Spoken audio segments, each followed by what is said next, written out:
આજ તો મપાવી નાખ્યું બીપી. હાંજ પડી ગઈ ને આવી ગયા મળવા ભૂરા દાદા. શું કે મારા કલેજા, આજ તો કરી નાખો હવારમાં બ્લોક ચાલુ ને આવી ગયો સીધો પાણી ભરવા.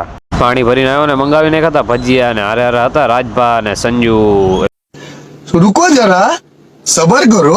ભજીયા ખાધા પછી તો કહી દીધું કોથરી બદલાવાનું ઘરિયાળનું, આની કરતા નો ભજીયા ખાધા હોત તો સારું હતું.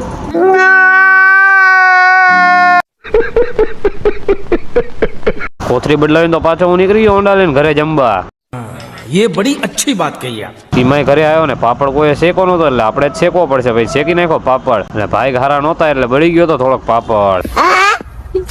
ટીમાય તે જમીન દુકાન આવ્યો તો સંજુ બીપી માપવાનું મશીન લઈ આવ્યો તો ને એ તો માપતો તો બીપી અને એક ધારું આમું જોતો તો. મને બીક લાગતી હતી બીપી ઘટી બટી નો જાય આ મશીન ના લીધે. મને કઈ થયું તો સંજુ ઉપર કેસ કરી દઉં.